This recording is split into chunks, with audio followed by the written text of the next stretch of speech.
आपके इस जलसे में आने के वक्त पटना से हम निकले थे, असर का वक्त हुआ, एक छोटा सा गांव, मस्जिद नजर आई तो वहां चले गए। मुश्किल से उनके यहाँ 50-60 घर हैं, छोटा सा गांव, और गाड़ी भी अंदर जा नहीं सकती, पगडंडी पर चल करके मस्जिद के लिए जाना पड़ा। खेतियों में से गुजरते हुए मस्जिद के लिए गए।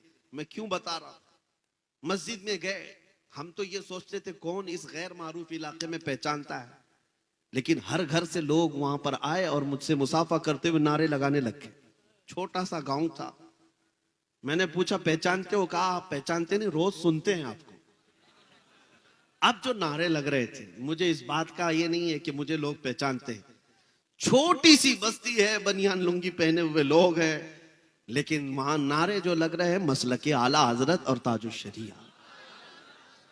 उस दिन ये एहसास हुआ कि मेरे अजीजों, वो एक छोटी सी बस्ती है, छोटी सी बस्ती, इनमें से कौन है जो आला हजरत को देखा हुआ है?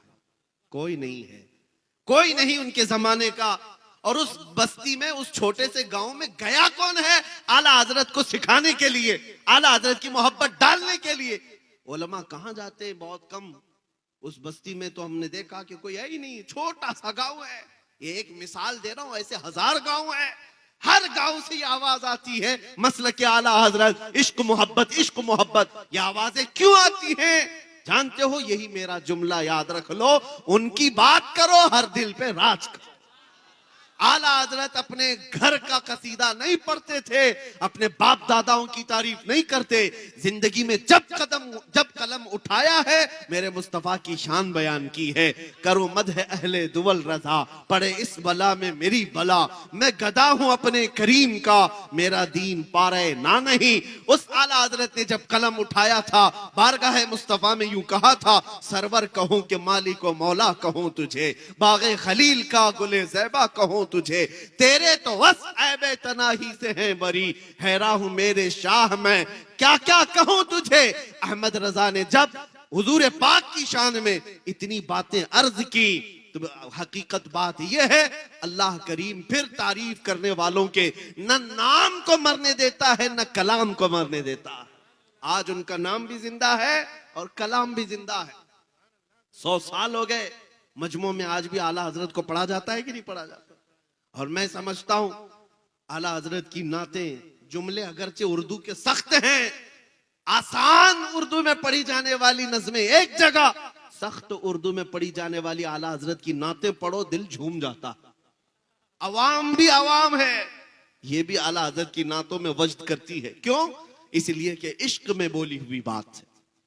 अब मैं आपको बताऊं, जालिम जिस कदर भी जुल्म कर ले और किसी का कत्ल कर ले, और वो ये समझ ले कि इस तरह से खत्म कर देंगे हम इस्लाम को, ये नामुमकिन सी बात है। मैं आज से कई साल पहले कहा था, जैसे न्यूजीलैंड में एक बार मस्जिद में घुस करके एक सन की आदमी, जिसके दिलो दिमाग पर सिर्फ इस्लाम की दुश्मनी बैठाई गई थी, बंदूक से मार करके 50 लोगों का कत्ल कर दिया। और उसने ये कहा था कि मुझे ये अहद किया हुआ हूं, या मुझे ये लगता है कि मैं इस्लाम को पूरी दुनिया से खत्म कर दूंगा। गया, जेल में बैठा रहा। ऐसे ही यहां भी बहुत सारे कुत्ते बैठे हुए, गुफे में बैठ करके भौंकते हैं कि इस्लाम का विनाश कर देंगे, धर्म संसद करके अपनी लोमड़ियों के बीच में, बाकी बाहर आने की हिम्मत नहीं। इस्लाम का विनाश कर देंगे, खत्म कर देंगे, इस धरती से मिटा देंगे। हम उनको हमेशा यही कहते हैं। एक न्यूज रिपोर्टर हमारे पास इंटरव्यू लेने आए थे, वो कह रहे थे कि फलां साधु जी, फलां पंडित जी, फलां पाखंडी जी, जो भी है, ये कहते हैं कि इस्लाम का विनाश कर देंगे। हम कहते हैं उनसे, जाइए वो बाबा से कह दे पहले अपने बदन की खुजली मिटा ले, वो उससे नहीं मिट सकती। इस्लाम तो बहुत अजीम बात है। समंदर का पानी ना नापा जा सकता है, ना खत्म किया जा सकता है। समंदर तो समंदर है, आसमान को तुम नीचे ला सकते हो, जमीन को ऊपर कर सकते हो, लेकिन इस इस्लाम को कभी नहीं मिटा सकते। ये अल्लाह रब्बुल इज्जत के हिफ्ज़ व अमान में है, ये दीन अल्लाह रब्बुल इज्जत के हिफ्ज़ व अमान में है। अब मैं आपसे यही कह रहा हूं, जो दीन तुम्हारा महफूज है, जो तुम्हारा कुरान महफूज है, बस बात इतनी है कि तुम पूरे मुसलमान बन जाओ, तुम हुजूर पाक सल्लल्लाहु तआला अलैहि वसल्लम के वफादार बन जाओ। हर घड़ी तुम्हारे साथ निस्बत मुस्तफा होना चाहिए, हर घड़ी तुम्हारे साथ अजमत मुस्तफा का पासो लिहाज होना चाहिए। इसलिए मेरे अजीजों, जब तक तुम्हारे अंदर ये इनकलाब नहीं आए, एक मिसाल देकर के मैं आपको बताता हूं। आज दुनिया तुम्हें शराब पीते हुए देखकर ये नहीं कहती अब्दुल्ला का बेटा शराब पी रहा है। तुमको ताश के पत्ते खेलते हुए देख करके नहीं कहती अहमद का बेटा ताश के पत्ते खेल रहा था। ये तो बातें हो गई। दुनिया ये कहती है मोहम्मद अरबी का गुलाम शराब पी रहा है, मोहम्मद अरबी का गुलाम ताश के पत्ते खेलता है। दुनिया यही कहती है मुसलमान चोरी कर रहे हैं, मुसलमान धोखा दे रहे हैं। इस लफ्ज का एहतराम और पास और लिहाज तुम्हें कितना जरूरी है। तुम्हारे अखलाक सबसे बुलंद होने चाहिए। तुम इस धरती पर, इस जमीन पर खैर उम्मत बनाए गए हो, सबसे बेहतरीन उम्मत बनाए गए हो। तुम अगर दिन भर गाने सुनते हुए नाचते हुए गुजारोगे तो तुम्हारे दिलों में निफाक ही तो पैदा होगा। मुहद्दिसीन फरमाते हैं जो कसरत से गाने सुनता है वो मुनाफिकत की तरफ जाता है, उसके दिल में कुफ्र आने लगता है। और एक रिवायत ये है जो कसरत से गाने सुनता है वो जिना की तरफ जाता है। ये बेहयाइयां और बदकारियां यूं ही नहीं आती। मैं आपको क्यों कह रहा हूं ये गाने वगैरह सुनना छोड़ दो, तुम्हारे दिलों के अंदर सिर्फ निफाक और डर पैदा होता रहेगा। तुमको अगर सुनना है तो अजमत इस्लाम के तराने सुनो, मेरे मुस्तफा की नाते सुनो। दिल में ईमान रोशन होता है, दिल के अंदर मजबूती आती है और तुम इस तरह बुजदिली की जिंदगी नहीं गुजारोगे। तुम जमे हुए पहाड़ों की तरह बन जाओगे। आज पास और लिहाज करना भी छोड़ दिया है मुसलमानों ने, जिसकी वजह से लोग तुम्हें तख्ते मश्क बनाए हुए हैं। इनको पता है ये हैं करोड़ों की तादाद में, लेकिन इनकी तरफ से अब जवाब नहीं आएगा।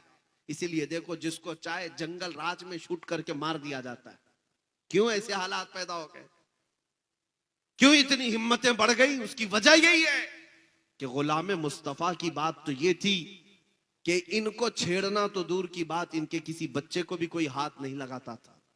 उनको पता था कि ये मोहम्मद अरबी के शेर हैं, ये निकलेंगे अपने यहां से तो लोगों का जीना हराम कर रखेंगे। दुनिया खौफ रखती थी, लेकिन तुम्हें तोड़ दिया गया है, फोड़ दिया गया है।